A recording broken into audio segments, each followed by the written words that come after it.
food after that. So paradoxically, it didn't work out. So you have to be very disciplined in what you eat.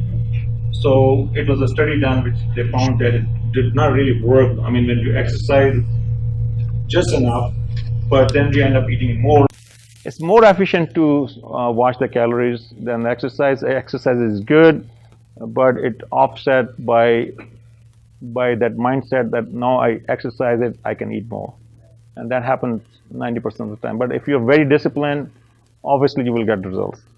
So there are exceptions, but generally it does not work out that way. Diet by itself is hard, and then you throw an exercise on top of it, it becomes super hard, right? Because you're hungry and trying to work out at the same time. So I think pick up one fight and then win it, and then go to the next level. Or you can do a little bit of exercise. It depends also on your overall health. I mean, if you're very young and if you are into competitive sports, I've seen. I mean, we have some patients which are actually professionally. They're coming for, competition for bodybuilding and everything. And I do train them to not train, but also kind of guide them, and they're doing great. I know there's a lot of confusion in the media. People who are into the exercise business, they want to just sell and hope to lose weight.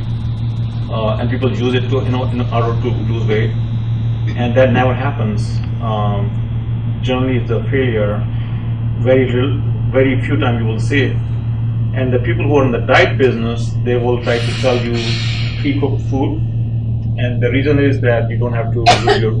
They don't want you to understand or start doing it yourself. Otherwise, how would they sell it to you? So already limited calories. There's no magic in high protein, high carbohydrates. That might be only 5% of weight loss. 95% of the time when you're watching your calories is amount of the calories in order to eat. But they make it like Nutrient-2 and other food plans. They make it look very mystical, very magical. If you have to eat that food, and it works obviously, because you're just buying it and eating it. But that's like a punishment. You can't just keep doing it forever. It's for 3 months, 6 months, then you're going to give up. And you're going to lose weight in that period of time, but then you're going to gain back again. Good for them too, because you are the constant client, right? So what we are trying to do different is a real education and having those tools in your hand through MyFitnessPal, so you can actually calculate the calories and decide yourself what food you're going to choose. As long as you stay below that average per day, you're going to lose weight, So that's the difference. Yes, sir. Also, going back to the exercises, you got to be smart about exercising, especially here in Denver. I see a lot of people running at midday, 2, 3 o'clock in the evening, waiting. That's not very smart. Reason being, you ain't really losing weight, you're dehydrating yourself. That's true. Very good point. Professional athletes do that. Before we take them to a weigh-in, we make them sweat a lot, and we dehydrate so they can make weight. But then that's when you see in the TV that they gain 10, 14 pounds. That's when you're powder. So it's not very smart. I mean, you're going to hurt yourself in the long run. That's true. And I have actually seen few patients recently. There's a condition known as rhabdomyolysis. That is breakdown of the muscles. I have one very young gentleman. He was doing training for going to border patrol, and he did all kind of training for getting into the department, and he has a severe rhabdomyolysis. So there's a pigment in the muscles. When the muscle cells break down, it releases a pigment known as myoglobin, and myoglobin is hard on the kidneys, and it causes a lot of body pain and aches, and it can shut on the kidneys. It can put you on dialysis actually. So we have seen patients in the hospital from severe rhabdomyolysis due to myoglobin causing kidney failure. And I just recently saw a patient who was working full-time in an RV park, and he was already stage 3, like kind of halfway kidney function, and it went bad. And I said, what happened? And then we checked, his muscle enzymes are very high, and he was not working out, but working actually in the heat. So there are 2 things we have to be careful. First, dehydration obviously is a good point. And number 2, when you are deficient in electrolytes, which you lose through the sweating, you can break down the muscles. Number three, it takes time for bodies to get used to the exercise. So you can't just do, if you have never done an exercise and if you try to do 3 hours the first day, you're going to have rhabdomyolysis because your body is not used to that exercise program. So you have to build up slowly over a period of time to prevent all those complications. Good point, though. Any other questions? Yes, sir. All right. So the protein shakes and protein bars, and protein this and protein that. Are there certain levels and safe levels and of all that stuff? Right. So protein is metabolized in the liver and the kidney. So if you have a kidney problem or a liver problem, you cannot take too much protein. The rule of the thumb is 1 gram per kilogram per day. So let's say if you have 70 kilograms, not pounds, you have to convert pounds into kilograms to get this number.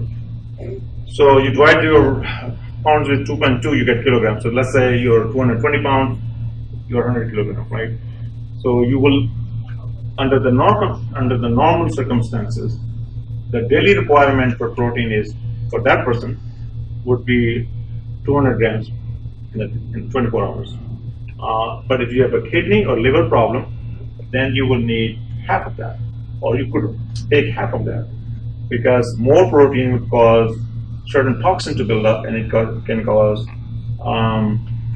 change in the mental behavior in the brain. If you have liver issues, they can get actually confused, comatized, and if they have kidney issues, it can worsen the kidney function, and they can end up on dialysis. So it also depends.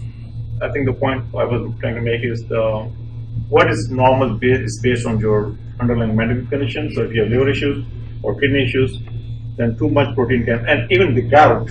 People who have gout, if they take too much protein, it can flare up the gout. So those 3 conditions are the ones you have to be careful and not take excessive amount of proteins.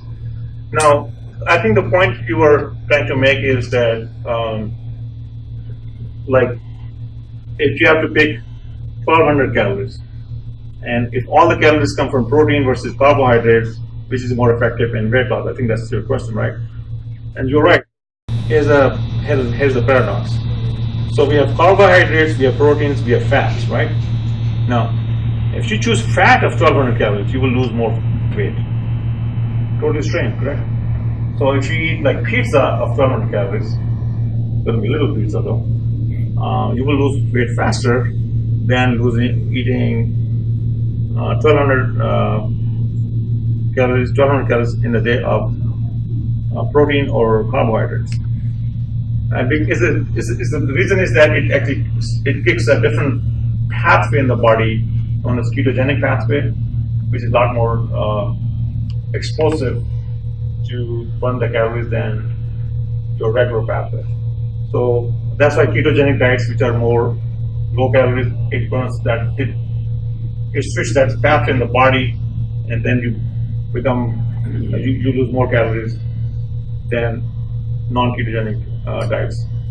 It's just like if you have a nuclear fusion or like atom bomb, just that much uranium versus that much coal, who got more energy.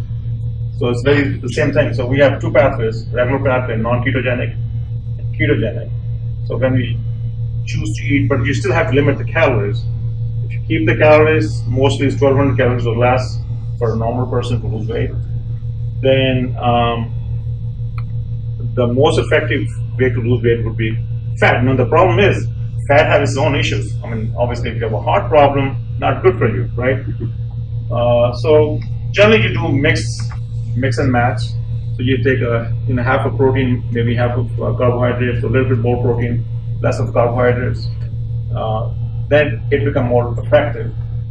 But the reason I don't do it, because it becomes so complicated for patients to calculate. Now first they have to calculate the calories, then they have to kind of choose how much protein they can take. Then they totally gave up because it becomes so confusing that it's become a life of its own, So I said, listen, okay, don't worry about it. Let's take the 95% on the table, leave the 5%. I'll take the 95%, which is the calories. That's how you're going to lose weight. and we have seen it over and over, no matter what you eat, as long as you keep it less than 1200, you will lose weight. And you will have more freedom anyway. You can travel, you can eat what you want, enjoy your life, and still lose weight. Yes, ma'am.